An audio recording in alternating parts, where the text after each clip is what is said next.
परम पिता परमात्मा पूर्ण ब्रह्म सारी सृष्टि के रचनहार कुल मालिक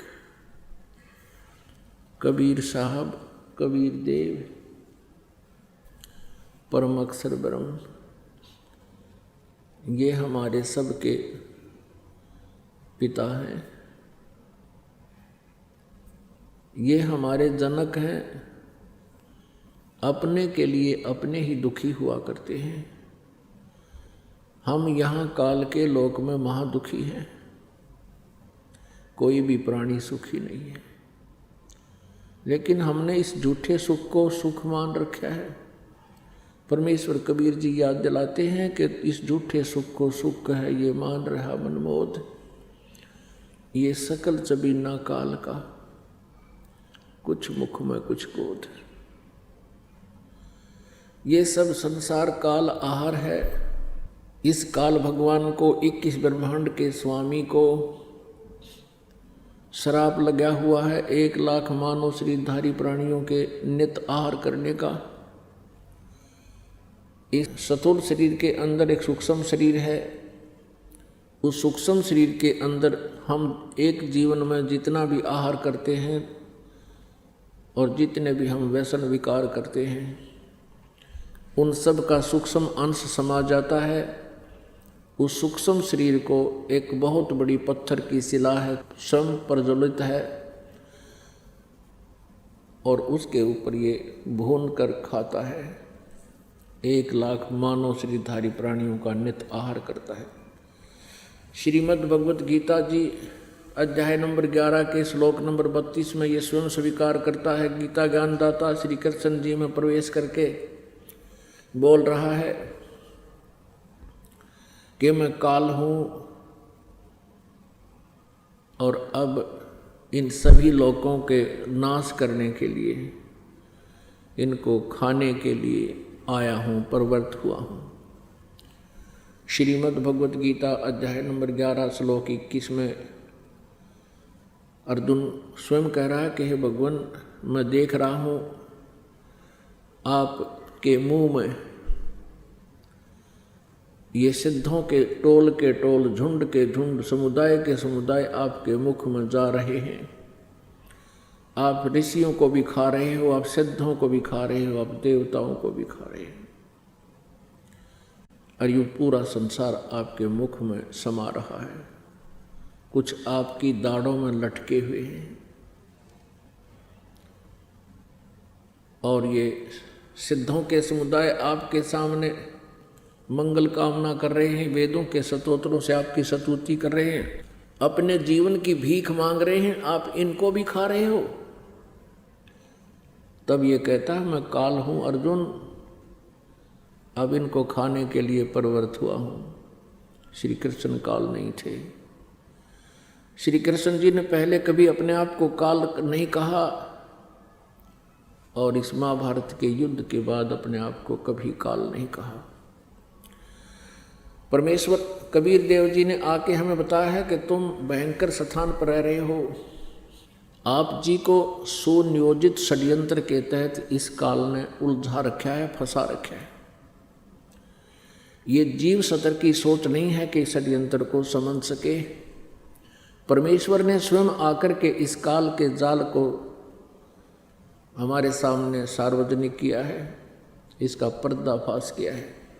इस काल के जाल से निकलने के लिए परमात्मा ने वो यथार्थ ज्ञान दिया है। सतलोक जाने के लिए, अर्थात आध्यात्मिक साधना करके परमेश्वर का लाभ प्राप्त करने के लिए, सबसे पहला जो नियम है, गुरु होना चाहिए। वक्त गुरु हो और पूर्ण ज्ञान हो, सतनाम हो और सार नाम हो। जो गुरु सतनाम और सार नाम से परिचित हो, इसके दान करने का अधिकारी हो, और शिष्य भी अपने पूरे जीवन में मर्यादा में रहे, गुरु जी के वचन का पालन करे, वो हंस आत्मा सतलोक चला जाएगा, जहाँ जाने के बाद इसको फिर लौटकर इस संसार में आना नहीं पड़ता है। श्रीमद् भगवत गीता अध्याय नंबर 15 के श्लोक नंबर 1 से 4 में कहा है। श्लोक नंबर 1 में बताया है कि तत्वदर्शी संत की क्या पहचान है। गीता ज्ञानदाता ने चौथे अध्याय के 32वें श्लोक में कहा है कि अर्जुन, मैंने अभी आपको अध्याय नंबर 4 के श्लोक 25 से लेकर 31 तक में जो कुछ भी बताया कि कोई देवताओं की पूजा करता है, कोई स्वाध्याय ही करता है, कोई प्राण अपान की क्रिया को ही करता रहता है, कोई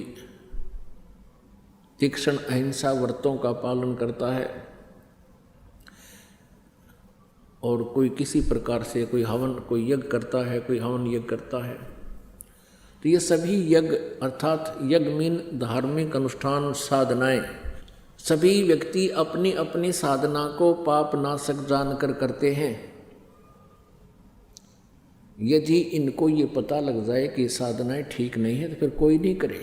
इसलिए गीता जी अध्याय नंबर 4 के श्लोक नंबर 32 में कहा कि जिन साधनाओं के विषय में, जिन यज्ञों अर्थात धार्मिक अनुष्ठानों के विषय में अभी जानकारी दी है,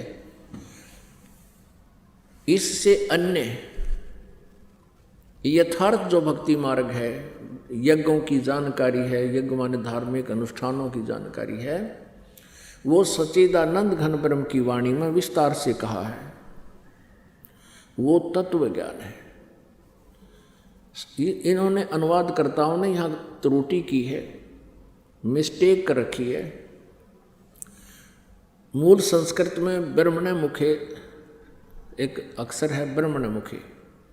इन्होंने ब्रह्मणे मुखे का अर्थ कर रखा है वेद की वाणी। नहीं, ब्रह्मणे माने सच्चिदानंद घन ब्रह्म यानी परम अक्षर ब्रह्म। मुखे माने उसके मुख के द्वारा उच्चारित उस वाणी में, उस अमृत वाणी में है।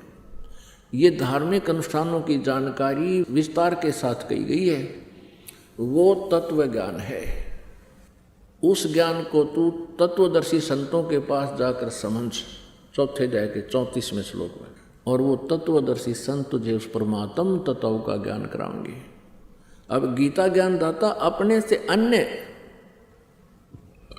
किसी अन्य परमात्मा के विषय में जानकारी के लिए यहाँ कह रहा है। उसके लिए बताया 15वें अध्याय के एक श्लोक में कि जो उल्टे लटके हुए संसार रूपी वृक्ष की सभी पार्ट्स, सभी विभाग बता दे। जड़ कौन भगवान है, तना कौन है, डार कौन है, शाखा कौन, पत्ते क्या है। सवेदवित वो वेद के तात्पर्य को जानने वाला है, अर्थात वह तत्वदर्शी संत है। परमेश्वर स्वयं आते हैं। कबीर देव जी, कबीर साहब, वो काशी वाले धानक, वो काशी वाले दुल्हा, प्रत्येक युग में आते हैं। वो पूर्ण ब्रह्म है, परम अक्षर ब्रह्म है। वो स्वयं ही आकर के यहाँ एक तत्वदर्शी संत की भूमिका करते हैं और एक नेक नागरिक की भूमिका भी वही करते हैं। एक नेक शिष्य की भूमिका भी वही करते हैं कि एक सुयोग्य शिष्य में कैसी क्वालिटी होनी चाहिए, कैसी विनम्रता होनी चाहिए, कैसे सद्गुण होने चाहिए, कैसे विकार रहित होना चाहिए। और तत्वदर्शी संत की भूमिका भी वही करते हैं। परमात्मा तो वही है ही है,